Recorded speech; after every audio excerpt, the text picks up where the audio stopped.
When snow buries fields and farming stops, most people assume Amish life slows down, but winter transforms into the busiest season for hands and tools.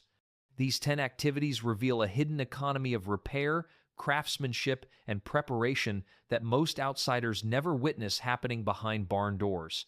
Tool sharpening. The moment farming season ends, Amish workshops fill with dulled tools awaiting attention.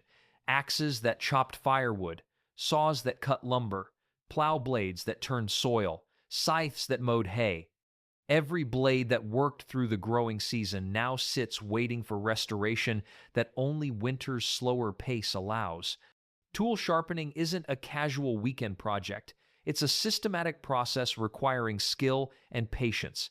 Each tool type demands a specific sharpening angle and method. Grinding wheels turn slowly, powered by foot treadles. Water keeps blades cool, preventing heat damage. Young boys learn sharpening alongside their fathers, starting with simple tools and graduating to complex implements as skill develops. By adulthood, proper tool maintenance becomes automatic, ensuring that come spring, every implement is razor sharp and ready for another season of hard use. Harness repair. Horse harnesses endure tremendous stress during working seasons. Leather straps pull loads weighing hundreds or thousands of pounds. By winter's arrival, harnesses show wear that threatens safety. Ignoring this damage risks broken equipment during critical spring work or injured horses. Winter workshop becomes harness hospital, where every piece gets inspected, cleaned, and restored. Cracked leather receives conditioning oil. Worn stitching gets replaced with hand-sewn seams stronger than original work. Hardware that's bent or worn gets replaced. Quality leather harnesses cost $1,500 to $3,000 new. Proper winter maintenance extends life by decades. This calculation makes winter repair economically essential for families operating on limited cash income. Buggy maintenance. Family transportation receives complete overhaul during winter months when daily use decreases and time allows thorough attention. Buggies take brutal punishment throughout the year. Winter maintenance ensures they remain safe and functional for another year. Wheels get removed and bearings cleaned, repacked with grease. Spokes are checked for cracks. Axles receive inspection for bending. Brake systems get completely disassembled, worn parts replaced. Shafts get checked for structural integrity because shaft failure during travel creates extremely dangerous situations. Paint that's faded gets sanded and refinished. Interior upholstery receives repair. Storm fronts that provide winter weather protection get installed. A well-maintained buggy can last 20 to 30 years. A neglected one might fail within 10. Furniture making. Winter transforms Amish workshops into furniture factories where oak, maple, and cherry become heirloom pieces. For many Amish men, furniture making provides primary cash income during months when farming generates no revenue. The wood performs better in winter's dry, cold conditions. Lower moisture content means less warping.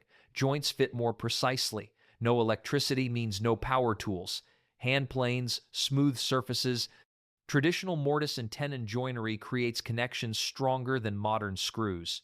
A skilled Amish furniture maker might generate $5,000 to $15,000 during winter months, providing cash that covers property taxes, medical expenses, and other costs that farming income alone cannot meet. Woodworking projects.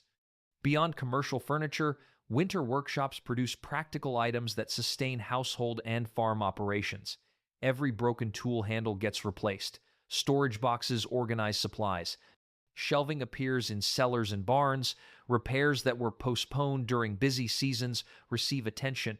This practical woodworking saves money while preparing families for the coming year's demands. Children's toys emerge from workshop scraps during long winter evenings. Wooden horses, wagons, blocks, and dolls require no batteries or assembly instructions. These handmade toys teach children that valuable things can be created rather than purchased, that imagination matters more than commercial branding, that simple toys provide entertainment equal to expensive alternatives. A wooden wagon built by grandfather becomes treasured possession passed to next generation rather than disposable plastic destined for landfills. Spring preparation drives much winter woodworking. New chicken coops get built before spring chicks arrive. Garden boxes are constructed for earliest planting. Fence posts are shaped and pointed, ready for installation when ground thaws. Beehive boxes are assembled before spring splits multiply colonies. This advanced preparation prevents spring chaos when multiple urgent tasks compete for limited time. The workshop becomes classroom where practical skills transfer naturally. Children learn to measure accurately, cut precisely, assemble properly. They understand that quality work requires patience, that rushing creates mistakes, that taking pride in craftsmanship produces better results than careless haste. These lessons extend far beyond woodworking, shaping approaches to all tasks throughout life. Every completed project represents money saved and self-sufficiency maintained. The storage box that cost 2 hours of time would have cost $50 purchased. The garden box built for $10 in materials would cost $80 at stores. These savings accumulate across dozens of projects, keeping hundreds or thousands of dollars within family resources rather than flowing to outside retailers. Leatherworking. Winter workshops smell of leather oil and fresh-cut hides as men create items that blend function with durability. Beyond harness repair, leatherworking produces belts, suspenders, tool pouches, and occasionally shoes. These aren't fashion accessories, but serious working gear designed to last decades rather than seasons. The Amish prefer leather over synthetic materials for practical reasons. Quality leather lasts longer, repairs easier, and develops character through use rather than deteriorating into trash. A well-made leather belt serves for 20 years or more. Synthetic alternatives fail within 5. This longevity makes leather economically superior despite higher initial cost or time investment. Traditional patterns guide the work, unchanged for generations, because they've proven their effectiveness through decades of hard use. Hand stitching creates seams stronger than machine work. Properly waxed thread resists rot and breakage. Edge beveling prevents premature wear. Every detail reflects accumulated knowledge about what works and what fails. Young men learn leather craft through apprenticeship, starting with simple projects like basic belts and advancing to complex items like elaborate tool pouches with multiple compartments. The progression builds skill while producing useful items for family use or sale to community members. Some Amish develop such proficiency that leather work becomes primary trade, supporting families through winter sales to both Amish and outside customers. The patience required for proper leather work teaches valuable lessons. Rushing creates permanent mistakes in expensive materials. Careful work produces heirloom quality items worth the time invested.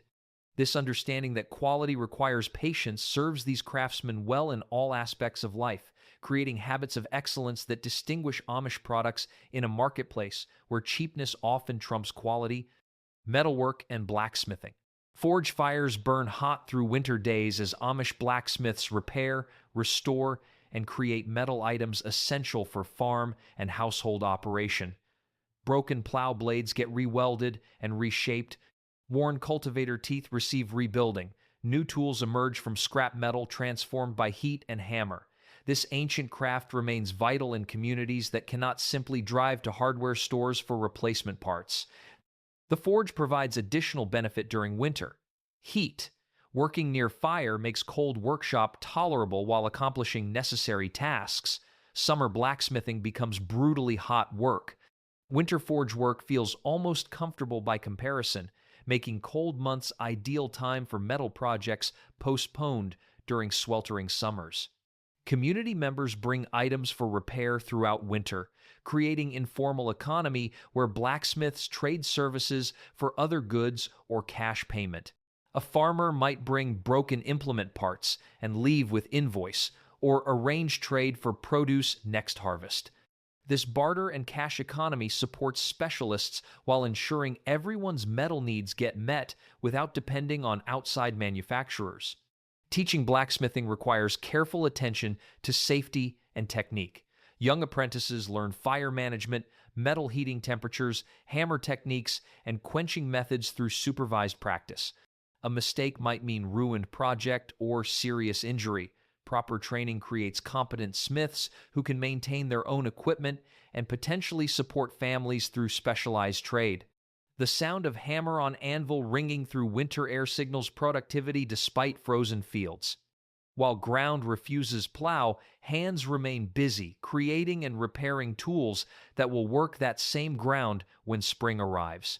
This cycle of preparation and use defines Amish approach to seasonal work, ensuring no time is wasted and no skill lies dormant. Basket weaving. Winter evenings find Amish women weaving baskets in various sizes and purposes. Storage baskets organize household goods. Market baskets carry produce and purchases. Laundry baskets handle washing. Gathering baskets collect eggs and vegetables. These practical items see daily use throughout the year, wearing out and requiring replacement or supplementation as families grow and needs change. The materials vary by region and availability. Willow, reed, white oak splints all become functional containers through techniques passed from mothers to daughters across generations. Young girls start learning basic weaving patterns around age 8 or 9. By teenage years, they can produce market-quality baskets suitable for sale. By adulthood, their hands move automatically through complex patterns while conversation flows and community bonds strengthen. Some families generate significant income through basket sales to tourists and collectors who value authentic handcrafted items. A well-made Amish basket might sell for $50 to $200 depending on size and complexity. Winter production of several dozen baskets can contribute substantial cash to household finances, demonstrating that women's work generates economic value equal to men's winter crafts. The satisfaction of creating useful, beautiful items from natural materials appeals to Amish aesthetic that values practical function above pure decoration. Baskets aren't signed or branded because pride should not attach to work meant for humble service, yet quality speaks clearly. Amish baskets outlast commercial alternatives by decades, their sturdy construction and careful craftsmanship evident to anyone who handles them. This unsigned excellence defines the Amish approach to all work. Do it properly without seeking recognition. Let the quality testify. Quilting season. Quilting frames dominate Amish living rooms throughout winter as women transform fabric scraps into heirloom pieces that serve families for generations. Wedding quilts, baby quilts, everyday bed coverings all emerge from hundreds of hours of careful hand stitching. Winter provides time this detailed work requires, allowing quality impossible during busy growing seasons when garden and preservation demands consume daylight hours. Multiple generations gather around frames, working together on single quilt, while conversation flows and wisdom transfers naturally from old hands to young. Grandmothers teach granddaughters pattern names and meanings. Mothers guide daughters in maintaining consistent stitch length. Young girls practice on simple projects while observing complex techniques they'll master in future years.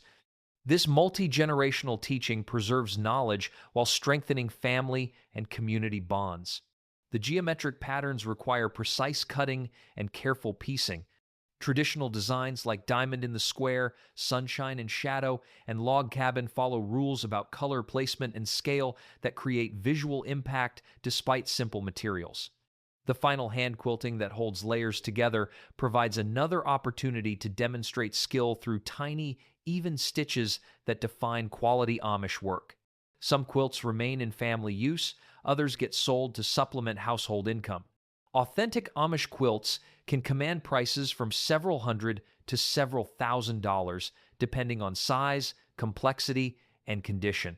This economic value means winter quilting represents serious income generation, not mere hobby or pastime. Women's winter work contributes substantially to family financial stability, proving their labor carries economic weight equal to men's workshop production. Spring preparation. Late winter shifts focus towards spring preparation as families anticipate coming growing season. Seed catalogs arrive for review, garden plans get drawn considering crop rotation and family needs. Tool inventories reveal what needs purchasing or making before planting begins.